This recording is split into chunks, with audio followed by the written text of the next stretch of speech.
No one's asked me what I think, what I want, but I'm here to tell you anyway. And the green glasses that match the green backdrop. We planned that tonight. Oh, I'm so well laid out tonight. I'm just so impressed with myself right now. And I don't get impressed with myself very often, so tonight's is the night. You guys, tonight's the night. Oh, there's green lights. There's green lights above us, too. We got the green lights. As you see, we have the phone number on the screen. If you need to call. Give us a call if you want to talk about how awesome my forehead looks. It's freshly greased. Now. It's oiled. So oiled. It's oiled just for you. Yep. Also, we're gonna have jojoba oil.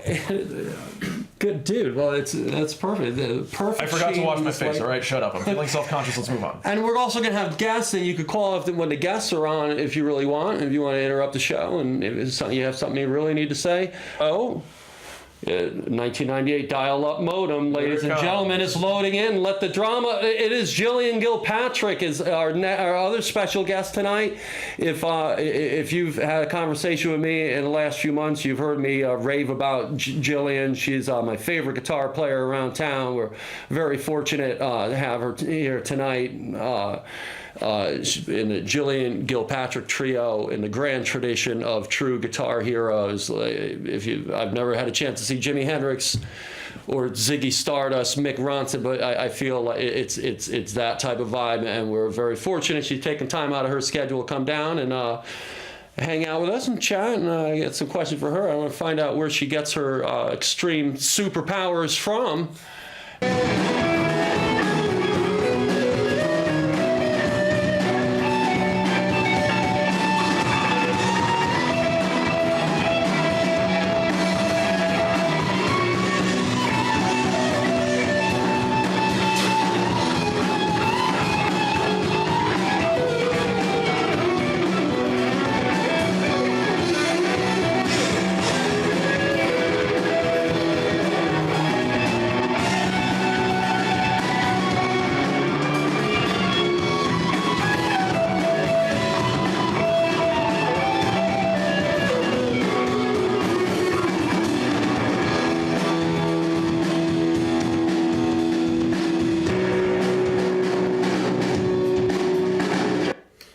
Jillian.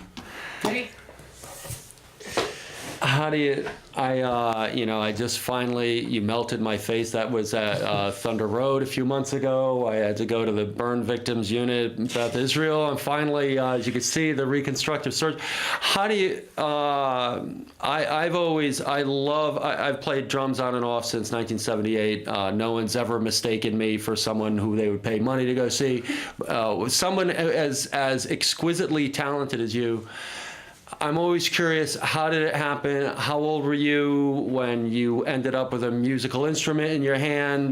When was the eureka moment when you realized you had complete power over it? Like, how did you come to play guitar, Jillian? Well, my dad was in bands in the 70s and 80s. He played in a band called PF and the Flyers. He was a guitar player himself, and and then later on in the 80s and 90s, he ran a studio out of Worcester called Licks. And so growing up, I was always surrounded by like music and like all things like guitar oriented as well. So like it just started really natural for me. Do you remember how old did you remember holding your first guitar? Yeah, I must have been like 9 or 10, but I had already started like piano lessons, and I remember when I was in elementary school, like I'd really started, like maybe 10 or 11 years old, I really wanted to start playing guitar, but they didn't have it in the school program, so I took up bass, and I did that for 4 years, and then finally at 15, I flipped the switch to guitar, and I've been sticking with it ever since. Was there... I remember my dad, like you, my dad played baritone horn and trumpet in marching bands. He actually played at a marching band at a Giants-Colts game at Yale Bowl in the early 60s. And he told me after about the 4 or 5 year point in playing his ass off that he felt like, I can do this, I got it. Did you have a moment like that when you felt like you could do whatever you wanted on guitar? It took a really long time, honestly. I just had to keep at it. And I mean, there's times where I still feel like I'm only just getting it now, and I'm always just like wanting to push further and further. So it's like, I mean, it's just all just, I continue to have a love for it, and it's the real thing. Like, it's something I've always wanted to do, and, you know, when I started, you know, it was hard, like, practicing every day, but, you know, at the same time, like, yeah, like, just studying, like, 5-6 hours a day was just something that, like... You did that, like 5 or 6 hours, literally? Yeah, pretty much in high school, yeah. For the entirety of high school, for all 4 years? Yeah, pretty much. I had a lot of anxiety growing up, and, like, I was also growing up with massive amounts of gender dysphoria, you know. Of what? Gender dysphoria, being trans, yeah.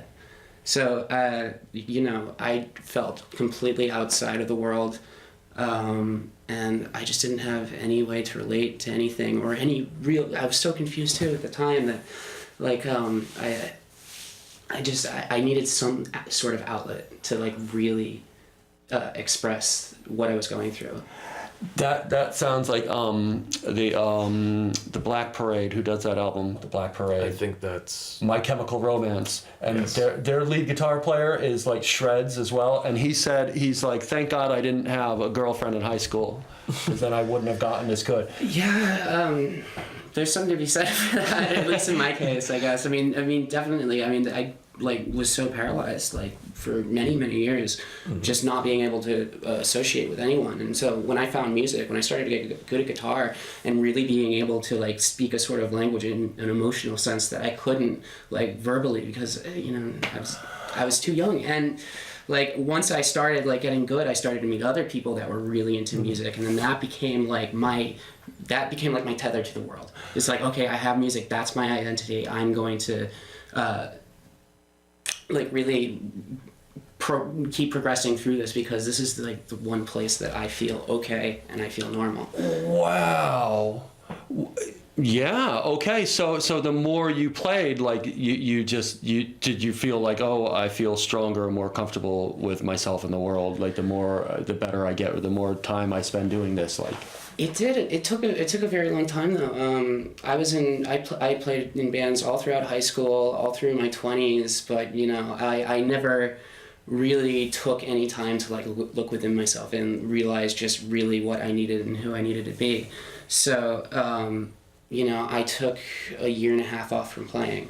And, like, before, it's like, it was really hard for me to, like, go out and get gigs and, like, meet and talk to people and, like, just even be, like, sociable at all. Like, I had other people helping me out with that, like, really good friends, but, like, it was still incredibly difficult. We got a little less than a minute. We got, like, 55 seconds. Now, yeah, because you're very magnetic on stage, and you seem like you're visiting some world other than the current, this planet, whatever this planet. What happens to you on stage? How do you blank out and just, like, because you look like you're going somewhere else?